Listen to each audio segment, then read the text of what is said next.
สบายดีจ้าสบายดีพี่น้องสบายดีสุขุสุขคนจะสวัสดีตอนสวยๆเด้อพี่น้องหลังจากที่มาจากไหลมองนำพี่อ้ายแล้วกสิมาให้อาหารป่ามื้อนี้อาหารป่าแล้วก็สิไปหาอำมาลาอีกมื้อนี้สิเอาปั๊มไปให้นางมาเบิ่งคลองใส่ไก่น้องพี่น้องคลองใส่ไก่ฝนมันตกดีแท้ดีว่ามื้ออื่นจะสิยืมจักรจะมาตัดหญ้าก่อนคลองก็เริ่มเจือนกระสร้างมันนั่งกับป้าไปนั่งสิบแปลงเพราะว่าป้าไว้เดี๋ยวนี้แหละแล้วกระสีผู้แหละตกแรงให้อากาศแบบว่าฝนบรินให้มันแห้งแรงผู้แหละพอดีหาเงินไว้พอดีนั่งเสร็จจากสิแปลงเป็นใส่ปูนซีเมนต์เลยใส่ปูนซีเมนต์ให้มันเป็นแบบงามเลยหญ้าข้างๆเขียวแล้วกับปูนซีเมนต์น้ำกระไซติ่งหลิงโอ้ยซ้ำสีคักกระเตือนได้เห็ดแล้วเห็ดแล้วเราก็จะเปิดคาเฟ่ขายน้ำคือเสาแสงนะพี่น้องขายน้ำหน่อยๆคือเสาแสงกันนะว่ามันเป็นที่ของเขาเองเนาะมีลูกค้ากับขายมีลูกค้ากับบ่ขายกับได้มือละ10มือละ100ใส่กันก็ยังโอเคอยู่ดิผมอยู่ไปถ่ายคลิปกับให้ร้านมาขายจบจ้างเขานี่พี่น้องคลองใส่ไก่งามคือเก่าจ้าแต่ก็เริ่มเจือนขอบแล้วเจือนนี่พี่น้องเขียวเอาปั๊มน้ำไปอำมาลาก่อนไปเล่นเลยน้ำบ่าวงอำมาลานี่จากส่วนอันนี้นางกะงามแล้วพี่น้องเริ่มใหญ่เริ่มงามลงไปต้นเลยต้นใหญ่พอแล้วมันจังจะออกดอกเลยต้นมันใหญ่พี่น้องต้นอะไรเกินไปอย่างต้นดอกกระเจียวนางคลองใส่ไก่นางมันเริ่มเจือนเลยแกงงามคือเก่านะจ๊ะเอากระป๋าไว้เอาไปซูนมันสิเจือนกว่านี้ถาแป้งบัดเดียวพี่น้องหยาเปิดน้ำลงบ่วะ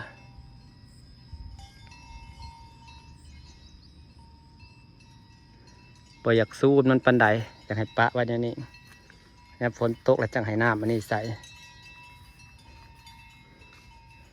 เพราะว่าซูนระยะผลเจือนแห้งกว่านี้นะมันเริ่มเจือนเลย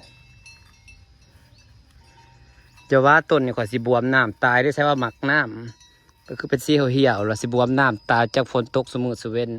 มันบนนี้เป็นที่อมน้ำเดี๋ยวจักหน่อยดอกกระเจียวกำลังงามพี่น้องส่วนนะพี่น้องผมอยากให้อัปเดตต้นทุเรียนพลาใหญ่อยู่บ่เบิ่งพี่น้องสักสิรอดหรือสิล่วงแต่กานี่ต้นทุเรียนนางสิรอดหรือสิล่วงแต่ก็ออกยอดเลยได้ป่งยอดจ้ะพี่น้องถ้าเบิ่งสิรอดหรือสิล่วงสะดอกกระเจียวเขาดีอีกประดนต้นไม้เขาก็เริ่มงามแล้วนี่ดอกกระเจียวเขานี่อีกประดนพี่น้องเพราะฮักกระปุกคืนนี่ฝนตกแห้งพี่น้องตกแห้งบักขักหนึ่งคืนนี่แต่บ่โดนตกประมาณ30 นาทีตกแห้งจากมาสะออนแต่ต้มลำซ้ำเนาะหญ้าก็เริ่มขึ้นแล้วจะได้ตัดหญ้าอีกแล้วจ้ะพี่น้องต้นลำซ้ำเราหญ้าก็เริ่มขึ้นจ้ะนี่อันนี้นะงามพี่น้องต้นกามปูเนี่ยนี่นะมันขึ้นแล้วงามนี่งามครับสีเขียวแบบนี่เขียวเต็มเลยก็เปิดน้ำตกน้ำโซลาเซลล์กับสิพาน้ำตกน้ำโซลาเซลล์นั้นบ่อแห้งคือของหมู่มันมาเป็นบาทจะเป็นน้ำหยังก็ว่าหนาฝนแล้วก็ยังมาเป็นบาทอยู่เป็นน้ำใดบ่เป็นระบบแต่เขาเบิกระบบให้กันโฟบัดปัดแต่ใส่อยู่ปะไปอยู่นี่ก็ได้มาเล็ดอย่างเงี้ยแต่ฮักกามาเป็นบาทน้ำโซลาเซลล์นั้นมาเป็นบาท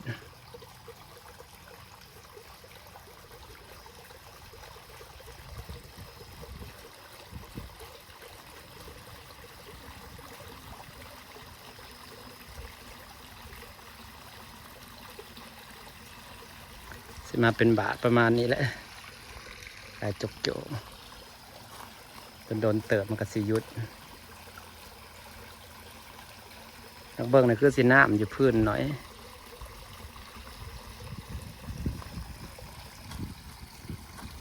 เบิดเลยไวว่าเพิ่นเป็นน้ำไฟประจักษ์ในระบบโซลาร์เซลล์ประจักษ์เข้ามาเบิ่งให้กันนะ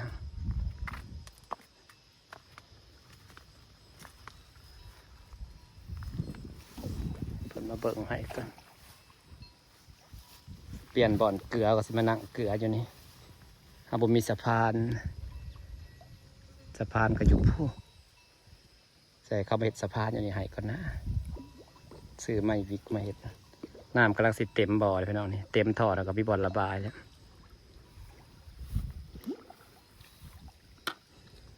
อาหารทำให้มาเบิ่งน้ำกัน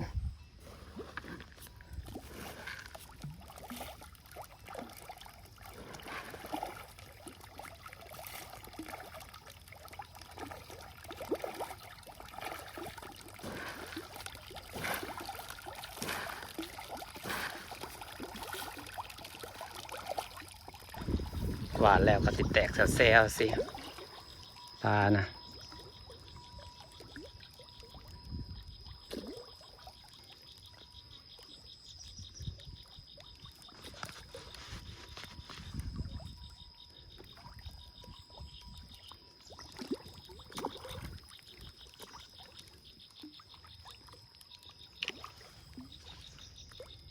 เป็นกระสีหมเขามากินอยู่นี่เลยพี่น้อง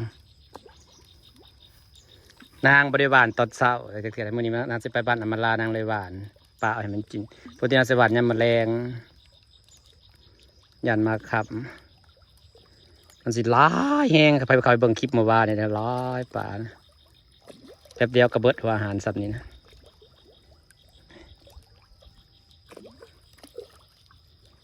เดี๋ยวเบิ่งหมอหยกไฟก่อนเป็นน้ำหนักเป็นยังวะเนาะคือว่าย้ำนี่ก็ย้ำน้ำลายเลยน้ำก็มาเป็นบาทเป็นระบบไฟประจักษ์ใส่คำมาเบิ่งให้ก็นะ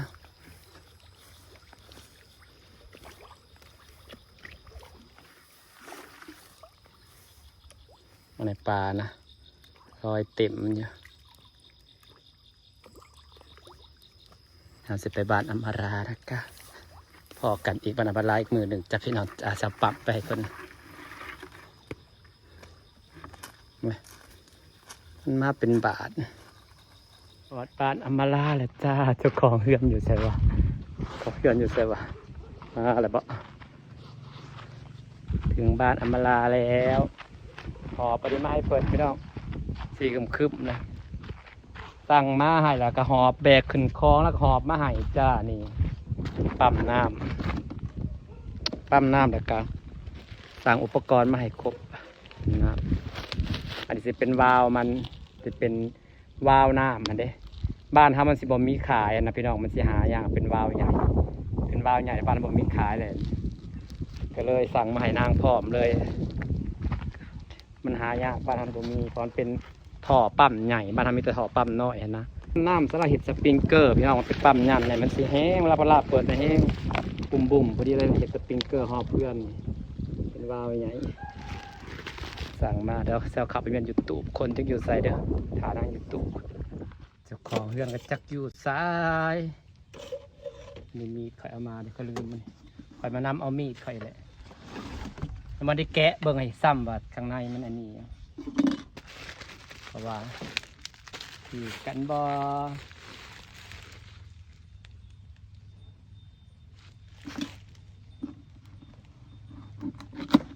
ถ่าเจ้าของเพื่อนมาเราจะไปดำน้ำแต่ตัวยังเป็นอำมาลาอยู่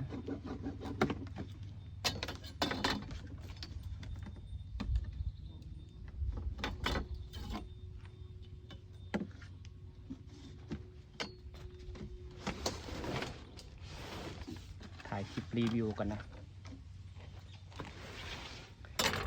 ปั๊มสำหรับทำสปริงเกอร์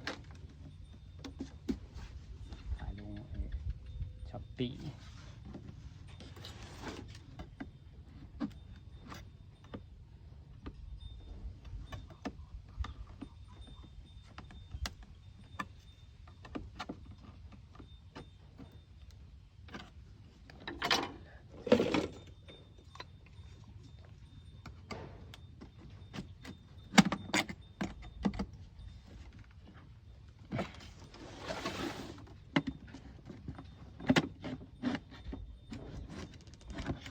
อหานางกับหัดทรายมาลาเลย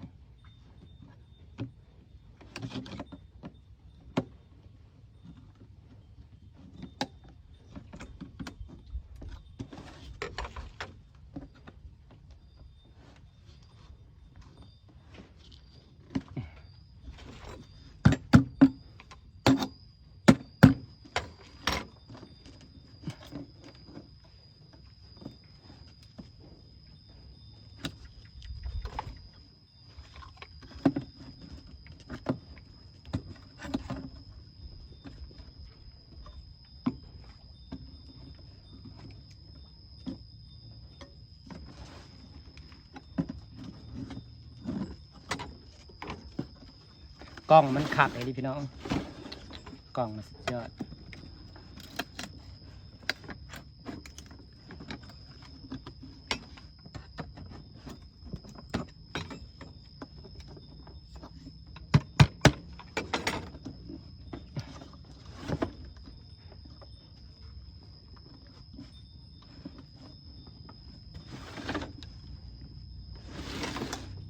กล้องเน็ตขนาด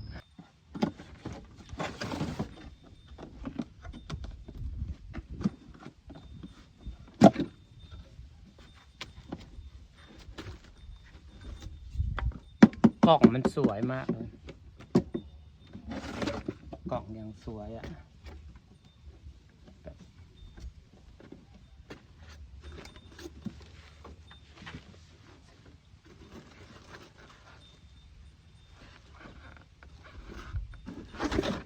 เป็นปั๊มใหญ่มันใหญ่มากเลยนะ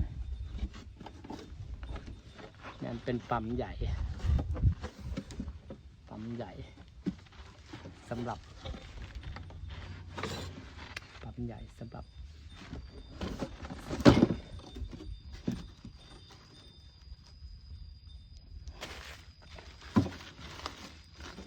วาล์วก็ต้องแบบเป็นวาล์วที่แบบ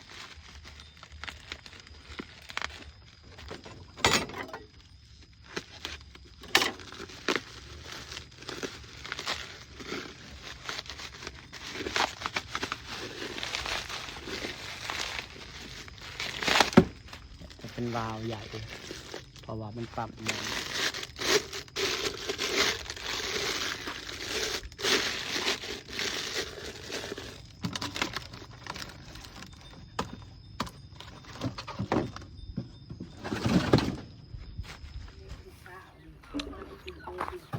หิวข่าวที่มากินต้มมาม่าสดๆเศร้าเด้ง บอกคือกัน มีเรากินข้าว พวกกินข้าวเช้าแล้วกูกลับมาได้นี่นะมันกินข้าวเช้าหน่อย11 โมงพี่น้องเอ้ยเปิดสิได้กิน ปั่นผ่านแล้วก็เลยมีเวลาตากจังแล้วก็เล่นไปบ้านนายโพสีตะลุกทั้งเจ้า ไปยัง จะกินเขาเล่นน้ำเงินตากเมื่อย